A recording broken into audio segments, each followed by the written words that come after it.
দর্শক, আজকের আলোচনায় আমরা জানব জিনদের মৃত্যু নিয়ে। তারা কিভাবে মৃত্যুবরণ করে, তাদের কি অসুখ হয়, মৃত্যুর পর তাদের কি কবর দেওয়া হয় নাকি অন্য কিছু। আমরা আরও জানব মৃত্যুর পর ভালো জিনেরা কি জান্নাতে যাবে নাকি তাদের জন্য করা হয়েছে অন্য ব্যবস্থা। সুতরাং অজানা এই বিষয়গুলো জানতে ভিডিওটি সম্পূর্ণ শুনুন এবং এই চ্যানেলে আপনি নতুন হয়ে থাকলে চ্যানেলটি সাবস্ক্রাইব করুন।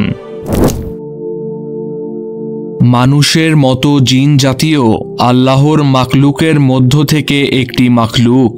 পবিত্র কোরআনের বিভিন্ন জায়গায় মানুষের সঙ্গে জিন জাতির কথাও উল্লেখ করা হয়েছে।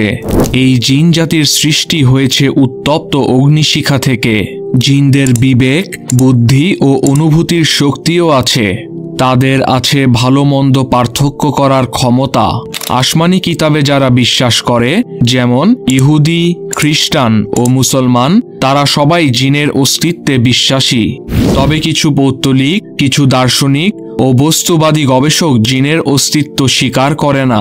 দার্শনিকদের একটি দল বলে থাকে ফেরেশতা ও জিন রূপক অর্থে ব্যবহৃত হয়, কিন্তু জিনের অস্তিত্ব স্বীকার করা ঈমান বিল গায়েব বা অদৃশ্যের প্রতি ঈমান আনার অন্তর্ভুক্ত। আল্লাহ রাব্বুল আলামিন পবিত্র কোরআনে প্রায় 50 বার জিন সম্পর্কে আলোচনা করেছেন। জিন জাতির সৃষ্টি, তাদের ইসলাম গ্রহণ, মানুষের আগে তাদের সৃষ্টি ইত্যাদি বিষয়ে একাধিক আয়াত অবতীর্ণ হয়েছে। সূরা আর রহমানে জিন ও মানুষকে একসঙ্গে সম্বোধন করা হয়েছে।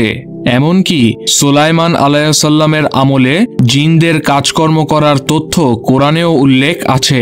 জিন জাতি সম্পর্কে মহান আল্লাহ সূরা জিন নামে একটি পূর্ণাঙ্গ সূরা নাজিল করেছেন। তাই জিনদের অস্তিত্ব অস্বীকার করা কোরআন অস্বীকার করার নামান্তর। তবে প্রশ্ন হলো, জিনেরা কি মৃত্যুবরণ করে?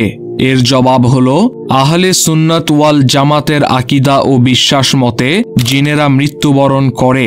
হাদিস শরীফে এসেছে, হে আল্লাহ, আপনি চিরঞ্জীব, যিনি কখনো মৃত্যুবরণ করেন না, অথচ মানুষ ও জিন মৃত্যুবরণ করে। তবে জিনদের মৃত্যুর উপলক্ষ মানুষের মৃত্যুর উপলক্ষের সঙ্গে মিল নাও থাকতে পারে। সাধারণত জিনেরা জ্বলন্ত অগ্নিশিখায় পুড়ে মারা যায়। হত্যা ও লড়াইয়ের কারণেও অনেক জিনের মৃত্যু ঘটে। তাদেরও অসুখ হয়, অসুখেও অনেকের মৃত্যু হয়। আবার অনেকে সাগরে ডুবে মরে। সাগরের তলদেশে চলে গেলে তারা আর ফিরে আসে না। কেউ কেউ মহাশূন্যেও হারিয়ে যায়।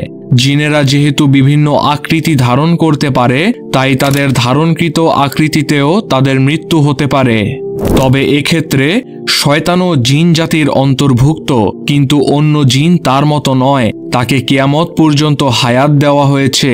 এ সুযোগ অন্য কোনো জিনকে দেওয়া হয়নি। প্রসঙ্গত আরেকটি প্রশ্ন এসে যায়, মৃত জিনদের কোথায় দাফন করা হয়? এর জবাব হলো, যেহেতু রাসূল সাল্লাল্লাহু আলাইহি সাল্লামকে জিন জাতির জন্যও প্রেরণ করা হয়েছে, অতএব তারাও কবর দেওয়ার ইসলামী রীতি অবশ্যই মেনে চলতে বাধ্য। তবে তার ধরন মানুষের অজানা। তবে মানুষের মতো জিনের ওপরও আল্লাহর ইবাদত ফরজ করা হয়েছে। পবিত্র কোরআনে এরশাদ হয়েছে, আমি জিন ও মানুষকে কেবল এজন্যই সৃষ্টি করেছি যে তারা আমার ইবাদত করবে। যারা মহান আল্লাহর এই নির্দেশনাগুলো মানবে, তাদের পুরস্কারও পবিত্র কোরআনে এরশাদ হয়েছে। পবিত্র কোরআনে এসেছে, নিশ্চয়ই যারা ঈমান এনেছে এবং সৎ কাজ করেছে তাদের মেহমানদারির জন্য রয়েছে জান্নাতুল ফেরদাউস। তদ্রূপ কুফরির ক্ষেত্রেও মহান আল্লাহ দুই জাতিকেই সতর্ক করেছেন, সে মানুষ হোক বা জিন, যারাই আল্লাহর আদেশ অমান্য করবে তাদের জাহান্নামের আগুনে শাস্তি দেওয়া হবে। পবিত্র কোরআনে এরশাদ হয়েছে, নিশ্চয়ই আমি জাহান্নাম ভরে দেব জিন ও মানুষ দ্বারা একত্রে। অন্য আয়াতে এরশাদ হয়েছে, আমি বহু সংখ্যক জিন আর মানুষকে জাহান্নামের জন্য সৃষ্টি করেছি। তাদের হৃদয় আছে, কিন্তু তা দিয়ে তারা উপলব্ধি করে না। তাদের চোখ আছে, কিন্তু তা দিয়ে দেখে না। তাদের কান আছে, কিন্তু তা দিয়ে শোনে না। তারা জন্তু জানোয়ারের মতো, বরং তার চেয়েও পথভ্রষ্ট। তারা একেবারে বেখবর। ইবনে মুফলিহ রাদিয়াল্লাহু আনহু বলেন, জিনরাও ইবাদতের মুকাল্লাফ। তাদের কাফেররা জাহান্নামে যাবে আর মুমিনরা জান্নাতে যাবে। তারা চতুষ্পদ জন্তুর মতো মাটি হয়ে যাবে না। আল্লামা সুজুতি রাদিয়াল্লাহু আনহু এই ব্যাপারে বলেন, জিনদের মধ্যে যারা কাফের তারা যে জাহান্নামে যাবে এ ব্যাপারে কোনো মতানৈক্য নেই, কিন্তু তাদের মুমিনরা জান্নাতে যাবে কিনা তা নিয়ে মতবিরোধ রয়েছে। তবে তাদের জান্নাতে যাওয়ার মতটি বেশি গ্রহণযোগ্য। ইবনে তাইমিয়াহ রাদিয়াল্লাহু আনহু বলেন, এক শ্রেণীর মতানুযায়ী জিনদের মধ্যে যারা মুমিন তারা অন্যান্য প্রাণীর মতো মাটি হয়ে যাবে। তাদের আমলের প্রতিদান হলো জাহান্নাম থেকে মুক্তি। তারা মানুষের মতো ইবাদতের মুকাল্লাফ নয়, বরং কিছু কিছু ইবাদতের মুকাল্লাফ। কেউ কেউ আবার বলেন ঈমানদার জিনদের ঠিকানা হবে আরাফ। তবে পবিত্র কোরআনের আয়াত দ্বারা ঈমানদার জিনদের জান্নাতে যাওয়ার বিষয়টি বেশি স্পষ্ট। কোরআনে এরশাদ হয়েছে, সেখানে থাকবে সংযত নয়না কুমারী নারী যাদের ইতিপূর্বে কোনো মানুষ বা জিন স্পর্শ করেনি। কোনো তাফসীরবিদ লিখেছেন যে মুমিন জিনরা মুমিন মানুষের মতো জান্নাতে যাবে এবং তাদের জন্য সেখানে তাই থাকবে যা অন্য ঈমানদারদের জন্য থাকবে। তবে জান্নাত ও জাহান্নামের মালিক আল্লাহ, এই বিষয়টি আল্লাহর উপর ছেড়ে দেওয়াই ভালো।